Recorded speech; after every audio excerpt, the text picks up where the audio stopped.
Welcome to Centauri Stir Fry. Stir Fry here, how the heck are you? Today, just checking out some DC books that I picked up last week, and I read them, and I think they're pretty cool. I think about 90% of them are pretty awesome, and it warms my heart to know that DC is delivering such old school comic craftsmanship that, you know, without lectures, without anything, it's just, you know, there's no political correctness or anything. It's not in your face anyway. It's just fun. It's just fun action and adventure, and that's what you know, I enjoy. So it's awesome. So first of all, we've got Deathstroke number 31, Deathstroke 31. This is written by Christopher Priest and drawn by really good artwork by Carlos something awesome. I can't pronounce it quite right, but the interiors are great. The cover is by Jerome Opeña. Great book, really fun. Oh yeah, and the breakdowns are by Larry Hama, the guy who did who pretty much made G.I. Joe what it is. Man, it's a really fun book, very cool. We've got like Alfred and some other guys like kind of conspiring to, I guess, I don't know. It's just Batman versus Deathstroke. This is the second part. I was just fun with it. It was great. Deathstroke gets his plane knocked out of the sky by Batman. Batman at some point threatened him to stop assassinating people, and he's, you know, he keeps repeating that Deathstroke is over with. But no, there's a good fight in here. It's just fun. It's cool. I like this a lot. This is great.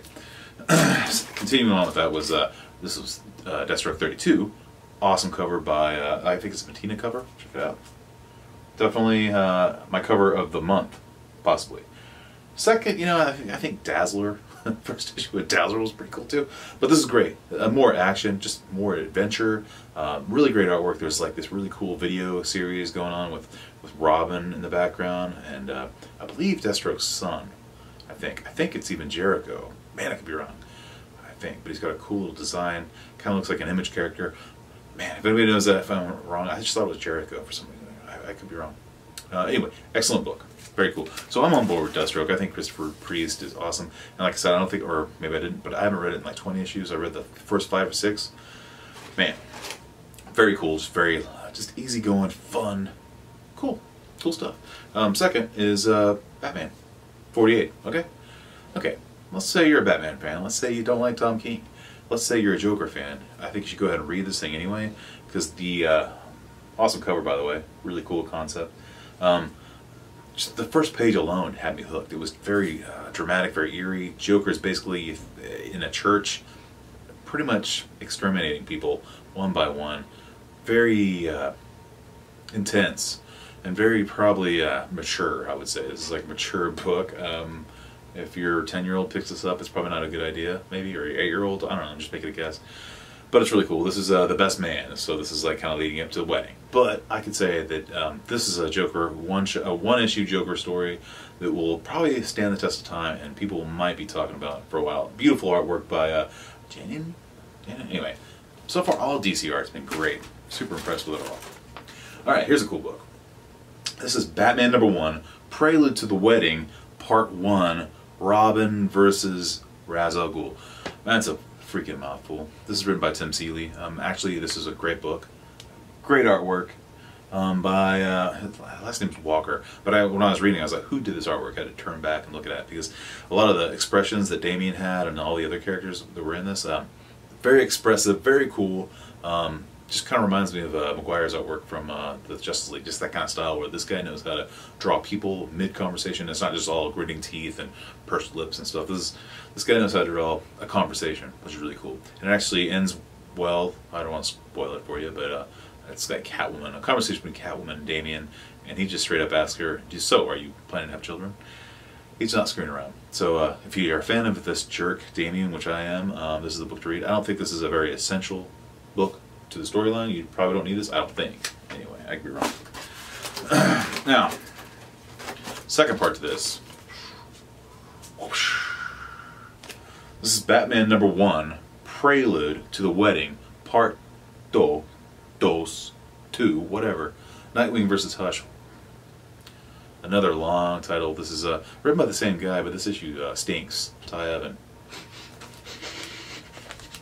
I'm smelling it. It's like I shouldn't even got in there that much, that in depth. I mean, it's basically like a gem locker.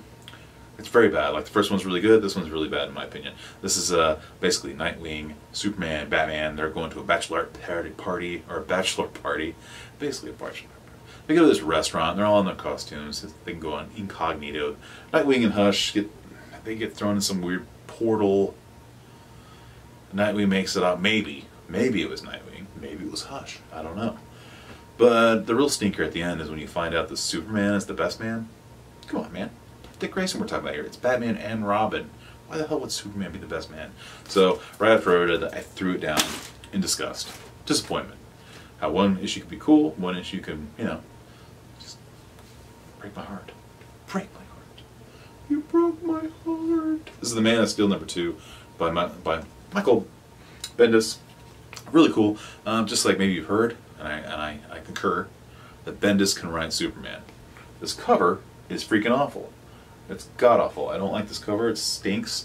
But there's 4 different artists, I believe, in this, and near the end, which is really awesome, it's Steve Root. We're talking about the guy who drew Nexus back in the 90s and 80s. Great artist. I love that dude, man. The world's finest. Man, there's even a Batman black and white with... yeah, he's awesome. Great art. Just for a second, just for a little bit. But Bendis knows how to write Superman. Super cool. This is a fun read. This is a classic comic book. This is like something that, you know, that almost transcends time. It transcends decades. It doesn't feel like it's old or new. It just feels right. It feels comfortable and awesome. And I can't wait to see what else happens. Also, there's a really cool villain. Trozal Zorl. Anyway, really intriguing villain. Maybe he blew up Krypton. Maybe he didn't. I don't know. Spoilers, because Krypton blew up. Cool villain though. Yeah, this Doomsday Clock issue, who gives a damn. Very awesome cover by Gary Frank. I pretty much bought it for the cover.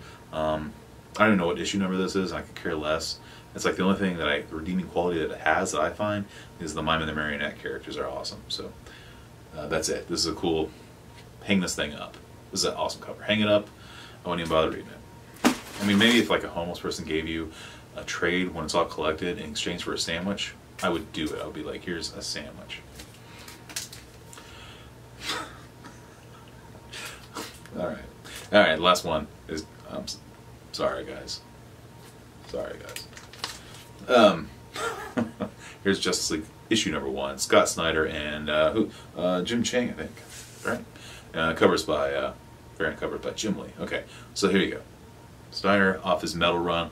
He's bringing on the Justice League. I'm sure everyone bought 15 copies of this. I found it very confusing, convoluted, and it was just like so busy, and everything was just like all over the place, and there was war balloons everywhere, and I was just like, what the heck? Do you need all this? It's like, give it the chance, give the artist time to breathe. That's kind of my thought. It's like the artist was getting just like, okay, remember, editorial had to talk with him. Scott Snyder's going to need all this room for the balloons, so draw like a little head down here. I mean, it's not that bad. It just kind of felt like that. But if you're a fan of Martian Manhunter, he finally makes a triumphant return to the Justice League, and he's the chairman, and he's mentally like bonded everyone together but through a psychic link, and they talk and they have jokes at the expense of Batman, and it's pretty cool. And if you're a fan of Luthor, it's awesome because he's Breaking Bad. He comes back. He's a villain again. It's really cool. I'm a huge fan of Luthor. I kind of like good jerk, but I'll take villainous Luthor too. So it's pretty sweet. Luthor does some messed up things in here.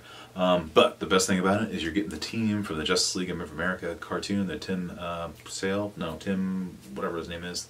You know what I'm talking about, the animated guy. He's back. You got your Jon Stewart, you got your Hawk Girl, you've got, basically you got Aquaman 2 and your standard Justice League members, but you got the 3, Hawkman, Martian Manhunter, Jon Stewart, they're all back. So you're bringing that nostalgic team from the, what was that, late 90s, early 2000s, I forgot, it's been so long, but it's like a very classic team, and I don't understand why it's taken so long to bring them together. So that's the coolest thing about this book, and 90% of DC has been awesome, like I said, so almost, man, just about everything I've read is cool. So I'm on board with Bendis, I'm on board with Deathstroke, I'm on board with, I'm actually taking the Batman. So that's going to do it for this episode of Centauri Surfer. Remember, spay neuter your pets, and Magni was right. We'll see you next time.